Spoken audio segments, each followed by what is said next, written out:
Good morning, my darlings. It is the 1st of October. Happy Halloween, my loves. Now, 31 Days of Horror will begin today with a book no less. Spiders! Who's afraid of creepy little spiders? Ooh, read to you, my darlings. Spiders. Approximately 40,000 of these little darlings. Ooh, 40,000 different species of spider have been discovered and classified to date. A total of between 30 and 40 billion spiders in the world. Approximately 550 million human beings inhabit the face of the earth.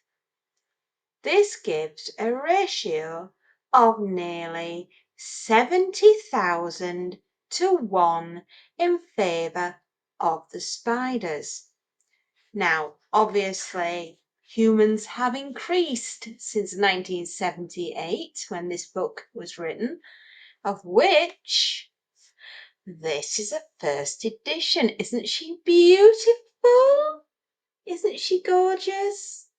She's got a few little rubs and scrubs, but considering she's nearly 50 years old, I think she's done amazing. I think she's beautiful. Yeah.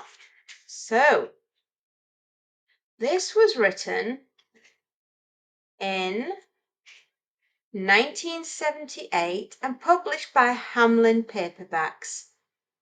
There we go. Spiders.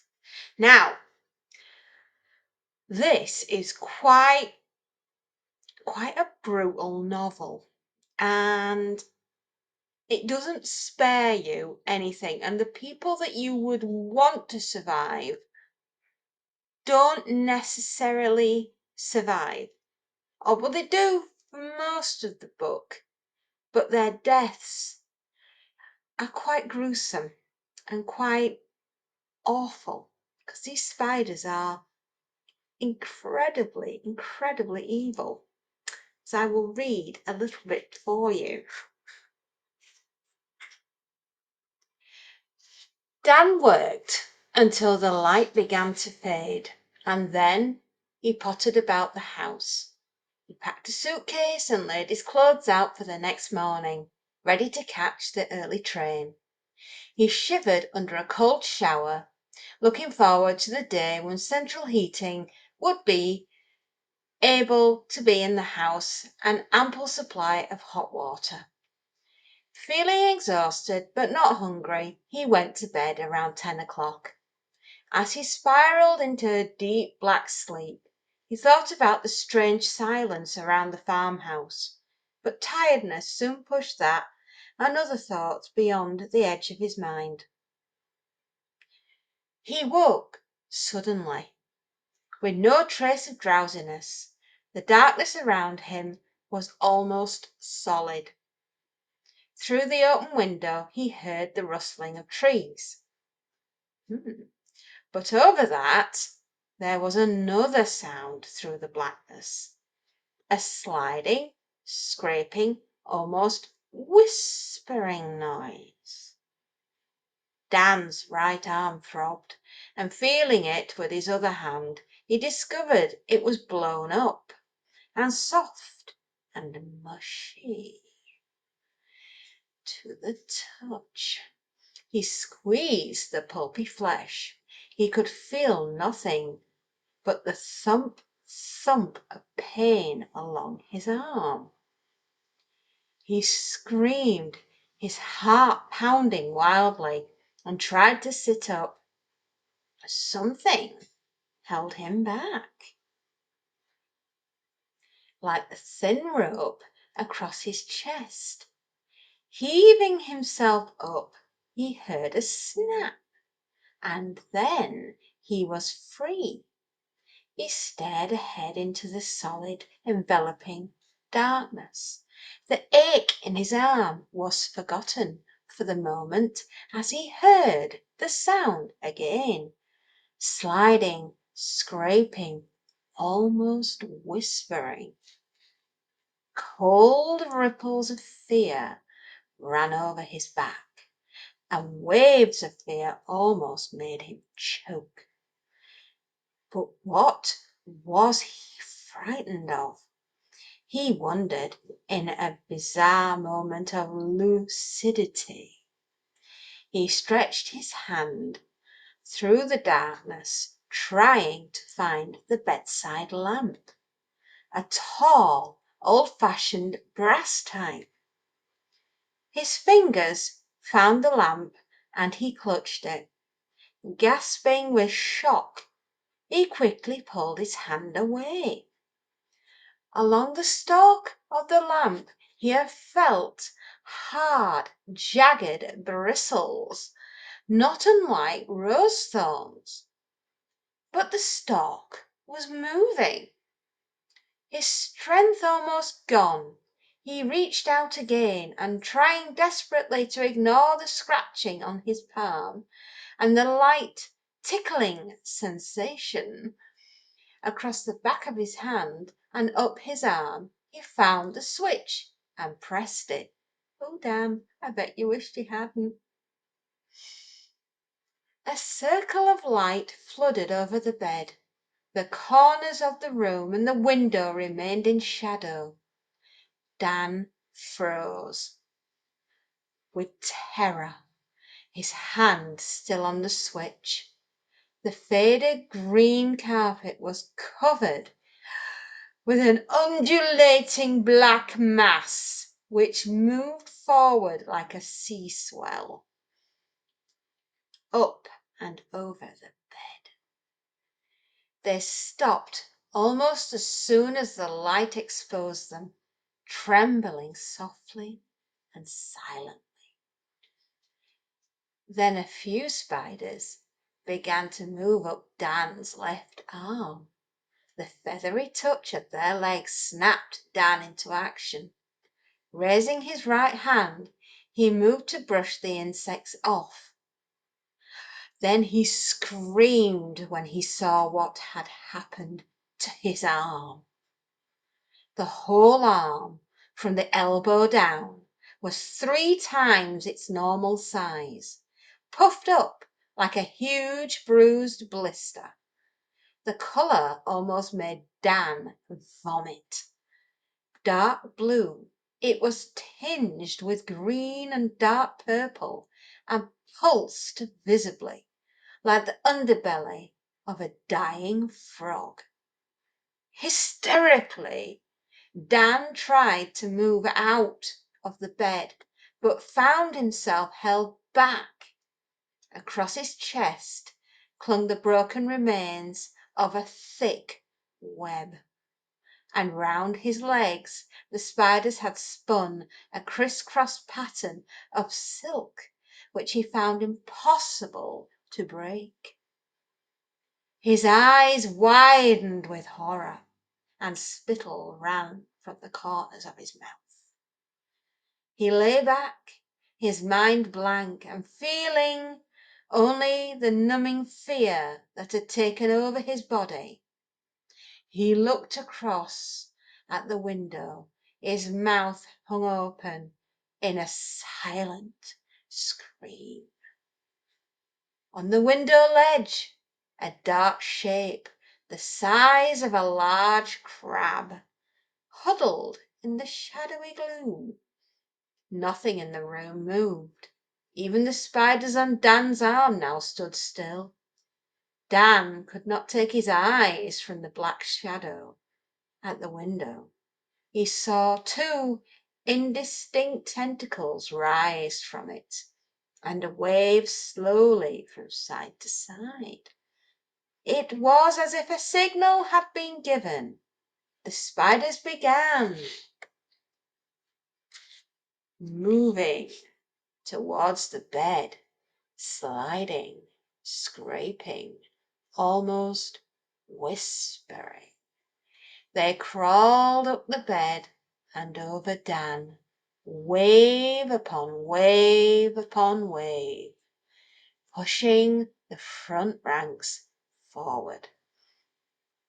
He felt countless jabs in his arms and legs, in his stomach and face. His eyelids grew heavy, and he tried to close them, but sharp, nipping sensations forced them open. He was aware of a blurred, jagged leg of a spider across one pupil, and wanted to brush it away. But his arms were numb and useless, and he found it impossible to lift them. Just before the spiders crowded over his face, pitching him into a merciful unconsciousness, he saw the black shape on the window swing from the ledge and remain suspended in the half light for a few seconds before gliding to the floor.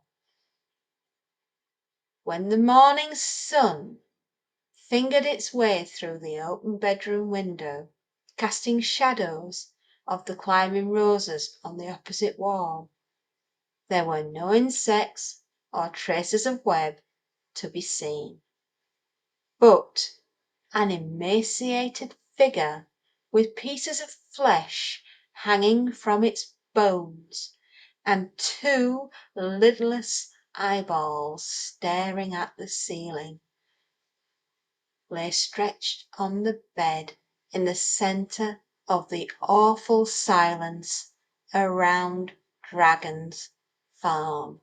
So poor Dan Mason, our first victim, and what a way to die! And as the spiders weaved their evil web across the whole of Kent, would you believe, and begin their march on London. Will the inhabitants of London survive?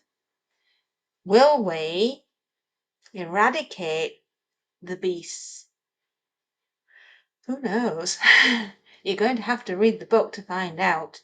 But I hope that has given you a taste of what to expect in this delicious horror novel. It's not very long. It has approximately 153 pages. So it's a very quick read, but oh, what a rollickingly good fun this book is. Absolutely. They don't make them like this anymore. And my goodness me, if they did, they'd sell them in the truckloads, 1,000 loads. I mean, the internet, it's the web. Yeah, the web. This is a web. There is a follow-up to this, which I am desperately hunting down. It's a really hard book to find. So Richard Lewis wrote The Web, and I think that one came out about 1979, 1980. But finding a copy at a reasonable price, very difficult. I would like to say, though, thank you to World of Books for sending me this. This was a freebie from World of Books, and I just want to say thank you very much. I knew of this book, but I had never considered reading it until I sat down back in my cottage last week, and I just thought, gosh, there's a raging storm outside, and we had the log fire. Does it sound romantic? It was actually. And I had a glass of red wine and some really gorgeous decadent dark chocolate with a touch of sea salt. And I spent the afternoon curled up in my chair, sipping wine, eating chocolate, and reading Spiders. And I can honestly say, yes, yes, this is what a way to start Halloween with spiders. It is absolutely hysterically funny in parts, evil in its horror. There are some scenes that you'll actually start to feel your skin crawl and you'll be looking down just to see if you actually had a spider. Oh, I'll tell you a funny story about spiders. I was actually in this office and I was busy working and I felt this tickle on my head. And the tickle on my head, I brushed my hand over my hair and plop, it went and landed on the desk in front of me. And I'm not joking, I had to go and get a bowl to put it in. And as I was carrying it to the front door, its legs were hanging over the side. It was that big. And I screamed so loud at first that the neighbour over the road a bit a ways from where I live heard me scream and she ran over because she said I sounded absolutely terrified, and I was. And this thing, I mean, it wasn't as hairy as this, but it was as black as that. Oh my goodness me. Yeah, wow. That was quite the experience. It's a few years ago now. I mean, probably about 8 years ago that happened. But I still check my head when I come in the office. But yeah, I would definitely, I would rank this about an 8 out of 10. Yeah, definitely. And I would definitely say give this book a go if you can get hold of a copy.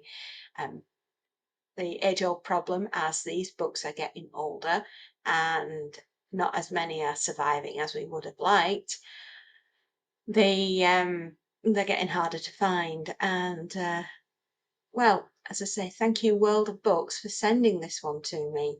And yes, I have thoroughly enjoyed it. Just want to say this is not ad related, and I am not affiliated with World of Books, but it was a nice surprise. Thank you very much. And yeah, I would definitely say give this one a go.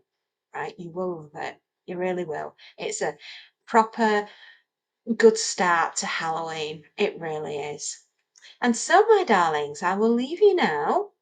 I hope you've enjoyed your first of the Halloween 31 Days of Horror. And if you like what I do, please hit the subscribe button and give me a thumbs up. Yeah, and I'll see you tomorrow with another deliciously spooky wooky book, which I'm sure we will thoroughly enjoy. Happy readings, darlings, and enjoy. I'll see you tomorrow.